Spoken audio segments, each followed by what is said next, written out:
Hey everyone. So as Sophia said, I'll be talking about this new algorithm we've recently developed at OpenAI called Phasic Policy Gradient. It's designed to be kind of a more sample efficient version of one of our previous leading algorithms, PPO, proximal policy optimization. I'm not sure how many of you are, familiar specifically with, PPO or reinforcement learning as a whole. I'll kind of give a high-level overview of some of the key things in reinforcement learning to start. The idea here is we have these set of environments and we want to learn very quickly in them. And how can we improve our existing leading algorithms to do that? So the main idea in Phasic Policy Gradient is to look at the two key quantities that we're learning in reinforcement learning, the value function and the policy, and improve basically the way that these two quantities are trained. So both PPG and other algorithms like PPO use what's called the actor-critic framework. This involves learning an actor and a critic. The actor is essentially the policy, and the critic is what's called a value function. And these two, both of these are generally represented with a neural network, and we want to train these two networks and end up with an agent that performs well in the environment. But there's a lot of subtlety in deciding how you want to go about training these two quantities, these two separate networks. In particular, one of the most important questions you have to ask is whether or not you want to share parameters between these two networks, or whether or not you want to train two entirely separate networks and not have them share any parameters. So often what's done is, there are kind of some obvious pros and cons to both of these choices. The biggest obvious advantage to sharing parameters between your two networks is that then you get to share valuable information during training. So as you're training, your value function network is going to potentially learn some useful features. And if your policy network is sharing parameters with your value function network, then this is going to also improve the learning of the policy. If you have useful features that are learned, then when the policy is training on top of that, it's potentially going to learn faster. On the other hand, the biggest disadvantage to sharing features between your policy and your value function is that potentially you end up with a bit of interference between the objectives, and so you kind of have to worry about whether you're training in a stable manner or not. And if you're not careful, certainly this lack of stability can just lead to training not going anywhere. And so PPG really kind of tries to find a better way of training these two quantities, and one that's not on either end of the extreme. On the one hand, we know we want to share important information between these networks, but on the other hand, we want to make sure we're training both these networks in a way where there's as little interference as possible. So I'll talk a bit about the environments that we're going to be using throughout the experiments here to conduct all of our baselines. But to start, I'll just throw out a very simple experiment here that shows essentially the importance of sharing representations between the policy and the value function. So here we take a solid PPO baseline. So the PPO is proximal policy optimization. If you're not familiar, I'd definitely recommend checking out that paper. It's sort of one of the leading state-of-the-art reinforcement learning algorithms. Certainly, we use it very frequently at OpenAI. And here we have just two different implementations of PPO, and the only difference between them is that in one case, we're sharing most of the parameters between the policy and the value networks, and in the other implementation, we're not. We're training two completely separate policy and value networks. And what we can see that the one that's trained with separate networks, shown in orange, generally performs a whole lot worse across these 16 different environments. In some, it's pretty close, but in general, there's a really big difference here. And so it's obvious that there are clearly some really big advantages to just sharing features between these two networks. And the question we're trying to ask here in Phasic Policy Gradient is, can we even do better than this? Clearly, sharing features to start is a really good thing, but is it what's optimal? And can we address some of the downsides of sharing features, specifically the fact that there's now potentially interference between these objectives? Karl, there's just one question from a community member. What does the y-axis score mean? Oh, the score is the score in each one of these 16 environments. So on the x-axis, is the amount of training that's been done, the amount of time the agent's been able to interact with the environment. And on the y-axis is just the cumulative reward that the agent has. Well, not the cumulative reward in any given episode, but the average cumulative reward across episodes. So, we want to see that that goes up during training, and that, the further along it is, the better the average cumulative reward that the agent gets. Here are the 16 environments corresponding to that, the plot I just showed. So we have all the experiments we do here are on this benchmark we designed called Procgen Benchmark. It's called Procgen because it heavily utilizes procedural generation throughout the environment design process. So basically, the most important thing about Procgen Benchmark is just that all the experience the agent encounters is highly randomized. So it's never really going to end up seeing the same state twice. And all these environments are very different, but each of the individual elements within the environment are highly randomized. Sometimes this means things like the level layout. Other times it's things like the visual appearance of the enemies or the character. There's a lot of different choices that get made, but the main point is that because there's a high amount of diversity, we really have, really kind of posing a very meaningful challenge for these agents, rather than just sort of, putting them in the same level over and over, where potentially they'll just end up, memorizing a certain sequence of actions and solve the problem that way. And yeah, I mean, as I said, kind of the main focus on Procgen Benchmark is that, in contrast with other RL benchmarks, Procgen really makes sure that the agent's learning to generalize to new experience throughout the training process. And the reason it has to learn to generalize is that if it doesn't, it's never going to see any of the past states it's already seen. So it's always seeing new states. And so it has to kind of, generalize from all its previous experience to new states that's never seen before. There's lots of RL benchmarks out there, but a lot of them use kind of let the agent kind of see the same states over and over again. And then, you never really know if the agents actually learn anything particularly useful or abstract, or if it's really just like memorized very specific things to the environment and just kind of like memorizing certain trajectories, certain routes to get to the goal or whatever. And we really don't want our agents to be overfit. We want them to kind of like learn robust skills. And so that's why we use these sort of procedurally generated environments. Since we're going to be using these environments throughout the talk, I'll just mention a few more things about how we design them, just kind of give you an idea of what the our kind of core guiding principles were when designing these environments. As I mentioned already, kind of the biggest priority was just to ensure high diversity throughout these environments, which again we achieve by using procedural level generation. We roughly chose to mimic the distribution of Atari games. Atari is a very common benchmark in reinforcement learning. And it includes things like, little platformer games or, shooter games where the agent controls like a spaceship and just shoots little bullets. And we kind of like took that just general space of games and sort of mimicked it here. These games tend to be pretty simple. Conceptually speaking, certainly it's very easy for humans to understand what's going on after a short amount of time interacting with them. But even though they're very simple, they have a high amount of diversity because of all the procedural generation. And yeah, they're very also very easy to experiment with because they're kind of optimized. We're not doing any, we don't have to like emulate other game systems or anything.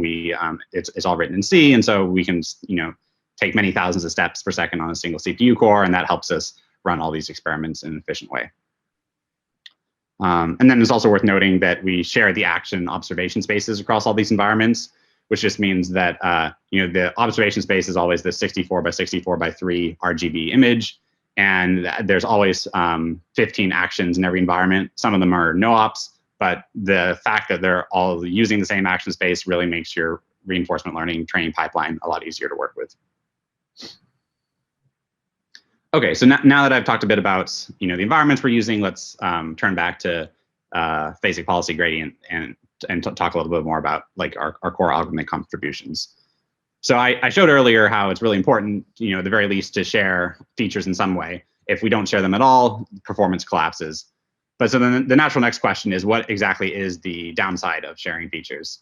And there's really kind of two downsides that immediately come to mind. One is that if we are sharing features, and again, this means that we're essentially using the same network to train both the policy and the value function.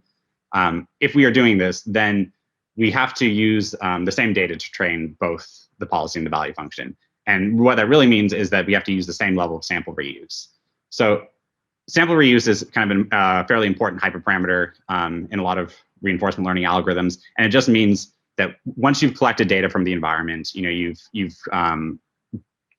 collected the trajectory, you have a bunch of state action pairs, and then obviously rewards associated with those. How many times are you going to train on the same data point before you toss it out and then collect fresh data? And many different RL algorithms handle this differently, but PPO and PPG are both what are called on-policy algorithms, and so we only want to use data that's on policy, as in essentially collected from a very fresh policy. And part of doing that means that once we train on the data point a couple times, we're going to toss it and then move on, and then not try and train on really stale data points. But if we're using the same network for the policy and the value function, then we have to use the same sample reuse for both the policy and the value function. But there's no reason to think that both of these two quantities necessarily would benefit from the same level of sample reuse. One of them might want to train a lot harder, and one of them might be satisfied with just training on a data point a couple times. And so this is an important thing to be aware of. And then the other main disadvantage, which I've already mentioned, is that if we are using a single network to represent these two quantities, then potentially we're going to have interference between the policy and the value function training. And we'll investigate that a little bit more as we do some ablation experiments with PPG. So the idea here is with PPG is that we kind of resolve both these issues by separating training into two separate phases. One we call a policy phase, and one we call an auxiliary phase. And this separating of training into two phases allows us to vary the level of sample reuse between the policy and the value function, and also helps us address this issue of interference between these two objectives. So more concretely, here's kind of what we do in each of these two phases that I talked about. So we have a policy phase followed by an auxiliary phase, and then throughout training, we just kind of alternate back and forth between these two. The policy phase essentially follows just a very standard RL training loop. We perform a certain number of rollouts in the environment, which means we just take the current policy, act a while, collect some data, and then train on that most recent data.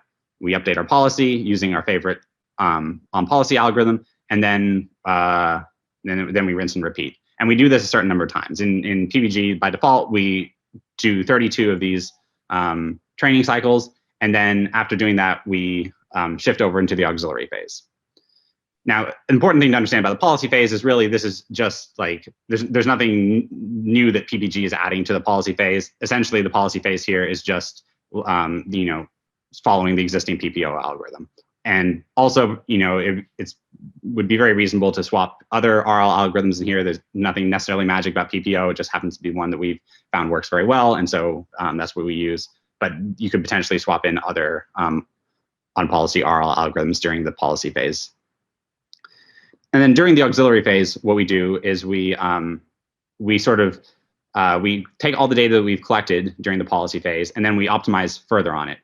When what we're optimizing in this case is the value function. And more specifically, we're distilling useful features from the value function into the policy network.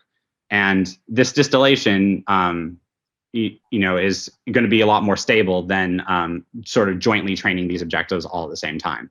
And so during the auxiliary phase, we make sure that all the most up-to-date information that the value function has is encoded in the policy network features. And while we do this distillation, we're also stabilizing the current policy to make sure that the auxiliary phase isn't destroying knowledge that was learned during the policy phase. And here, again, there's other important hyperparameters to choose, like what's the level of sample reuse that we're going to use during the auxiliary phase, how many times are we going to train on each data point, and we'll talk about some of those details in a little bit. Here's a diagram showing the policy and sort of how the gradients flow during each of these two phases, as well as just kind of what our overall network architecture is here. So the policy network shown on the left, and then the value function network shown on the right. The policy network has two heads. One pi shown on the left is just the policy head itself, and then it also has this auxiliary value function head. And that's and then the value function on the right just has a true value function head. So during the policy phase, there's no interference because we can see the gradients flow as kind of I'm showing in the orange lines here. There's the policy gradient that flows through the policy network, and then a value function gradient that flows through the value network, and neither has to worry about the other. And so these two objectives are nicely being optimized separately. There's no issue of interference, and that's one of the things we care about a lot. And then during the auxiliary phase is where we're distilling these useful features from the value function into the policy network. And this is where potentially there's going to be some amount of interference that could occur. But because as we do this distillation, we're also cloning the prior policy, it kind of makes this distillation process very stable. And so, since we're basically, since we include this cloning objective, we don't need to worry about the interference anywhere near as much. And so, the gradients that flow through the policy network come from both the value, the auxiliary value head that's shown, as well as the policy head that's shown. And then I also show in a dotted cyan line here a kind of optional value function optimization that can happen during the auxiliary phase that occurs on the value function network. And it's not necessary to do this extra value function optimization here, but we can if we want. But in any case, it's separate from the policy network distillation that happens. So again, we don't really need to worry about interference or anything. I'll briefly go over just the key losses that we're using in each one of these phases. So the policy phase, I won't dive into too much detail here, but essentially it's using all the standard losses from proximal policy optimization, or PPO. In particular, there's this clipped surrogate objective, and when we take the gradient of the surrogate objective, we end up with a policy gradient. And the basic idea of PPO is that we have we don't want the during optimization, we don't want the policy to drift too far from the previous policy, and so we clip the probability ratios. The probability ratio here is shown on the far right of the screen. It's the ratio of the probability of taking a certain action from a certain state under the current policy divided by the probability of taking that same action on the same state under the old reference policy. And so if the current policy is the same thing as the reference policy being what was the data that that was the policy that was used to collect the current data, if these two are the same, then the ratio is obviously going to be 1. If the current policy has been updated a whole lot in the most recent optimization phase, then this ratio might drift a lot from 1. And PPO just makes sure that we don't actually push it too far away from 1 in any given update, because then we run into the issue of just updating the policy too quickly and potentially in catastrophic ways. And yeah, so that's kind of how PPO addresses this issue of optimizing too quickly. In any case, throughout PPG, we use all these same losses, and then we also use the standard value function loss. It's pretty much used in every RL algorithm, just a mean squared error from between the current value function head and then the value function targets that we've computed. And then during the auxiliary phase, what we're going to do is we're going to, as I mentioned, we're going to distill information from the value function into the policy network. So we're going to optimize L joint, which is this joint loss that includes any arbitrary auxiliary loss, i.e. the loss that the objective that we the information we're sort of trying to distill into the network. And we're also optimizing this behavioral cloning loss, which is basically the whole second term. It's weighted by some constant beta clone. And then the objective itself is just, this part of the objective is just the KL divergence between the current policy and the old policy. So what this, really, kind of is a lot of symbols and stuff, but what it really means on the high level is that we want to optimize some given new objective while making sure that we're not moving the current policy very far from where it was when it started the auxiliary phase. because the whole point of the auxiliary phase isn't to update the policy, it's to distill useful information into the policy network. And so we really don't want the policy to move at all during this phase.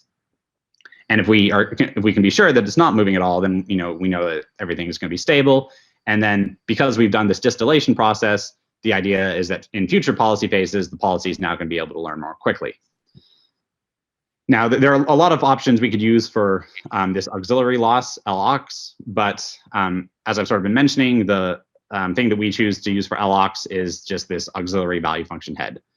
So potentially, you could imagine including all kinds of different objectives, maybe some kind of reconstruction loss, where you're kind of encouraging the policy network to just understand the whole observation space, or there's any number of auxiliary objectives you could stick here, but we just chose to stick a very simple one, which is just extra training on the value function. The idea being that anything that's useful for understanding the value function is going to be useful for training the policy better in future policy phases. And then here's kind of a high-level pseudocode overview of PPG. So, and again, the color coding is showing the orange is showing everything that happens in the policy phase, and then the cyan is showing everything that happens in the auxiliary phase. Everything in orange is really just standard PPO training, and then the new contribution of PPG is what's shown in cyan here, which is just doing this optimization over all the states that we've stored in the replay buffer throughout the policy phase. Again, so just iterating over the whole replay buffer and then doing this distillation process that I just talked about.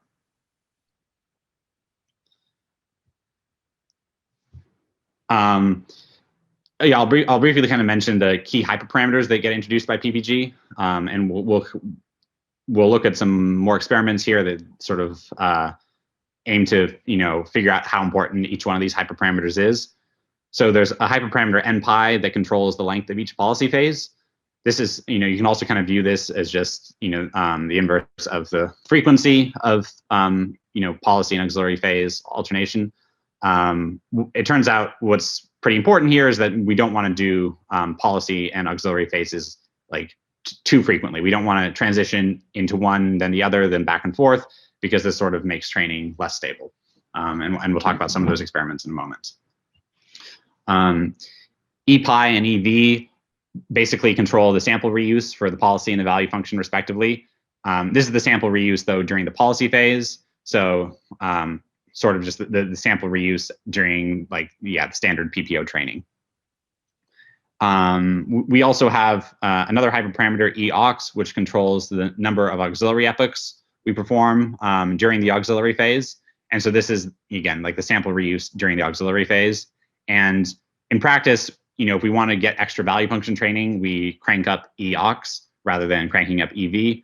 And there's, some amount of trade-off between how we, could choose to do this, but really EAUX is sort of like the stable optimization in PPG, and we know that it should be very reasonable to do extra epochs here because we have the nice cloning objective, and we're not going to be significantly harming the policy. And so if we want to train the value function harder and get better representations, that's where we that's the hyperparameter we control there. And then there's just a constant that controls the relative weight of the auxiliary objective and the policy stabilization / cloning objective. And that's just that's just the constant I briefly mentioned on the previous slide. Okay, so now we'll take a look at just some important experimental results. So here's a graph of PPO versus PPG performance. What we're really showing is just the mean normalized performance across all the 16 environments that I talked about. PPO, I forgot to label these axes, but each one of these curves, but the orange is PPG and the blue is PPO. We spent a lot of time tuning our PPO baseline, so we have high confidence that it's really a respectable baseline in this setting. And we can see that the orange curve in PPG actually performs a lot better. And so that's very good to see. It's worth mentioning that the value function sample reuse in PPG is really largely what's responsible for this this increase in performance. The value function sample reuse is about a factor of 2 higher than the PPO baseline. that doesn't tell the whole story of why PPG is better, but it certainly accounts for a decent part of it. But really to understand all the different differences between PPO and PPG and what's really responsible for this improvement, we kind of need to do some more careful ablations. So that's what I'll talk about now. Here's also just a breakdown of basically showing the same graph as before, but just now giving performance on each of the individual 16 individual environments. So you can see it's not like it's pretty consistent that PPG performs better in each one of the environments. It's not that it's just better in a couple, and that's what accounts for the whole performance difference. And it's important to see. It's often very hard to see this kind of consistency in RL algorithms. Things are often very noisy, and so the fact that this data is telling a pretty clear story is definitely good to see. I'll briefly talk about here just what kind of how sample reuse works in vanilla PPO. So we can vary sample reuse for during PPO, because we're using shared networks for the policy and the value function. We can vary. There's only one sample reuse parameter we control, and it applies to both policy and value. And what we find empirically is that using kind of a moderate value of sample reuse is what's best. You can see the graph on the right. If we use a low level like 1, performance is bad. We obviously want, again, the y-axis here is showing mean normalized performance. We want the curves to be as high as possible. And, it's around 3 or so that performs best. And then if we increase sample reuse beyond that, then performance, again, becomes unstable. And what this, this doesn't really, this is obviously just an empirical observation that, sample reuse of 3 works best. But the reason sort of that performance would decay beyond a sample reuse of 3 is just that in some way or another we obviously are too strongly overfitting to recent data when we've cranked up the sample reuse beyond 3. And in the experiments coming up in PPG, we'll kind of break this down a little bit and see how policy and value function sample reuse differ, and that'll shed some more light on why why our original implementation of PPO benefits from additional sample reuse. Again, here's kind of a breakdown across all the environments. Nothing too important to see here, I'd say, other than that the trends are fairly consistent.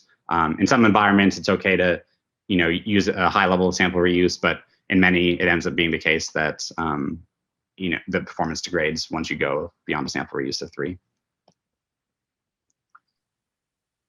So in PPG, one of the great things that we can do is we can isolate the policy sample reuse and the value function sample reuse, because we have these 2 separate networks. And during the policy phase, it doesn't matter we can train one very heavily and the other very lightly, or vice versa, and we can see kind of how each of these things impact sample efficiency. So what we do here is we just take our implementation of PPG, but we vary specifically the policy sample reuse, which means that during the policy phase, we increase sample reuse, or we vary sample reuse from 1 to 6. And then that's the results shown in the graph on the right. And what we see is that it's actually a sample reuse of 1 that performs best, and then anything beyond that just starts uniformly degrading performance.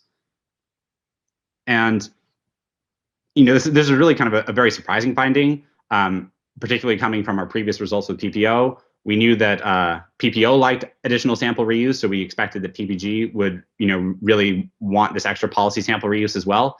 But it turns out that it doesn't. That when you're isolating only the policy sample reuse, there's no benefit to having this higher level of sample reuse. So what this tells us is that, well, if it wasn't the policy sample reuse that is beneficial in PPG, then probably what was beneficial in PPO was purely just the value function sample reuse. And so in PPO, it wants this additional sample reuse because the value function likes it, not necessarily because the policy likes it at all. And in PPG, we can isolate these things, and so we can let the policy sample reuse be nice and low, and then we can crank up the value function sample reuse, since that ends up being beneficial. There's sort of 2 reasons why additional policy sample reuse would be harmful. One of them is that, that potentially we're just overfitting to recent data. But the other that's kind of common to a lot of RL algorithms is just that, if we're doing this extra training, then even if it's not so much an issue of overfitting, it could just be that we're moving the policy too aggressively. This is the kind of thing that PPO tries to avoid by doing, the probability ratio clipping that we saw briefly when looking at the losses. There are various ways to make sure that the policy doesn't update too quickly, but it's just worth being aware that both of these factors are at play. Potentially you have destructively large updates, or potentially you're just overfitting too much to recent data. And it's kind of, in practice, it's often kind of hard to tell which is the factor that's dominating. I'll just skip over that one. So we now here do a very similar experiment, but before we were varying the policy sample reuse and isolation. Here we're going to vary the value function sample reuse and isolation.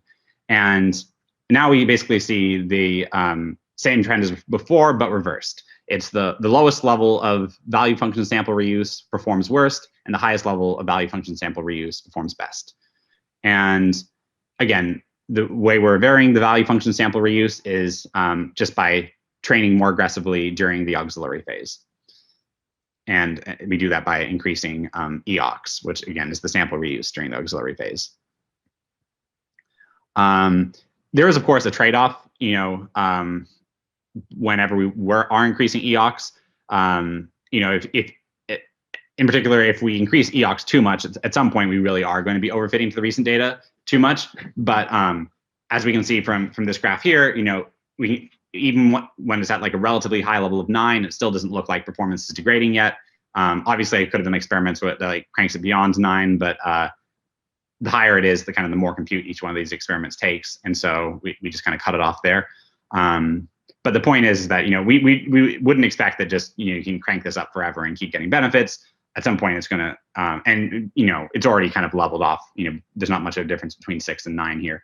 But if you train too much on the data in your replay buffer, then clearly, at some point you're just overfitting and you're not learning anything new. It's worth recognizing that there's two sort of reasons why the additional value function training can be beneficial in an algorithm like PPG. One is that if we do the additional value function training, we're getting better representations distilled into the policy network. And then the other is that, potentially with the extra value function training, we're just learning a more accurate true value function. And if we have a more accurate value function, that's going to reduce the gradient, reduce the variance of the policy gradient, which is, going to be beneficial as well.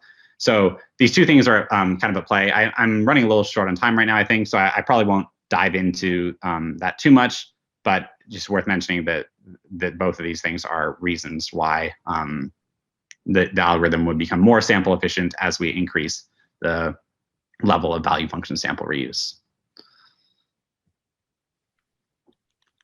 And then, yeah, since I'm a little low on time, I think I'll just skip over some of the more minor points on those previous slides. Here we do another really interesting hyperparameter sweep where we're varying the auxiliary phase frequency in PPG. So again, this phase frequency is controlled by the hyperparameter npi, which just specifies how long each policy phase is. So the higher the npi is, the longer we stay in any given policy phase before transitioning into an auxiliary phase. And what we see here is that, for relatively low values of npi, performance is notably worse.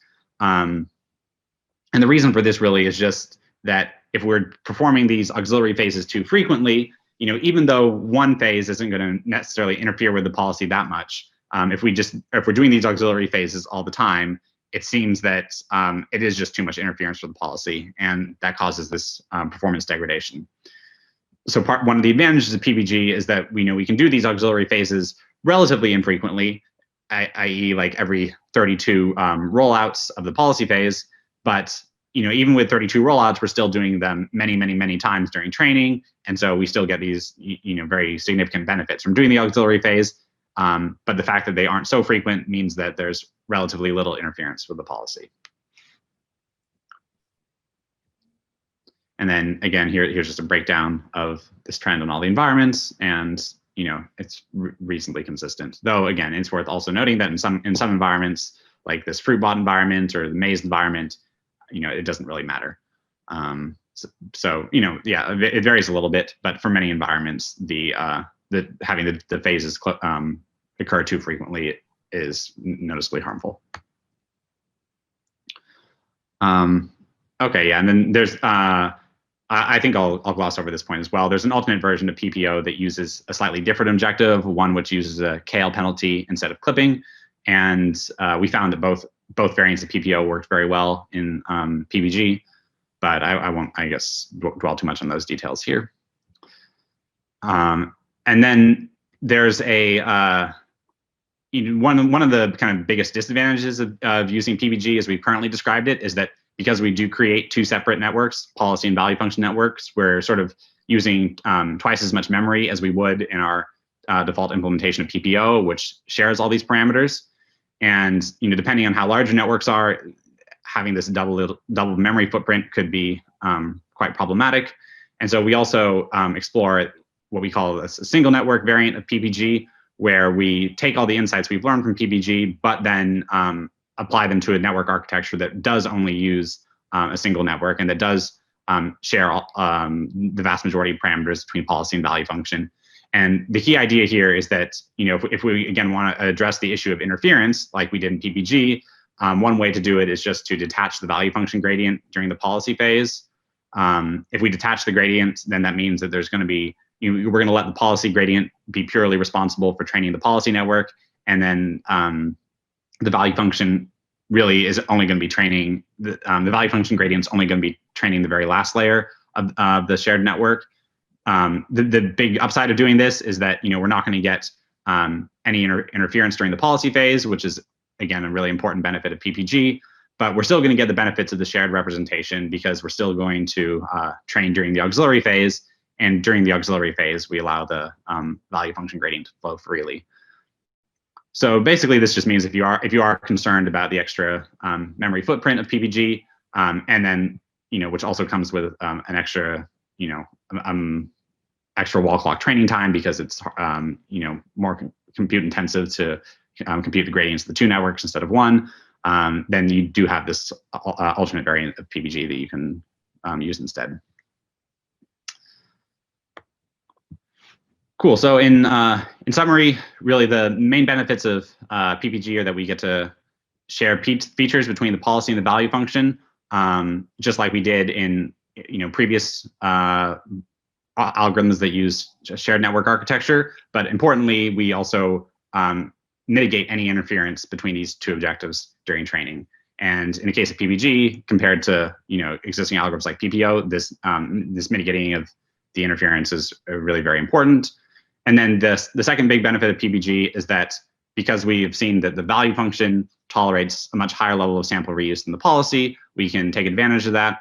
We can tune down the policy sample reuse and tune up the value function sample reuse. And that's also very beneficial across all these environments that we've tested on. And the fact that we do this distillation process means that we're really able to milk the value function as an auxiliary objective for as much as we can during the auxiliary phase.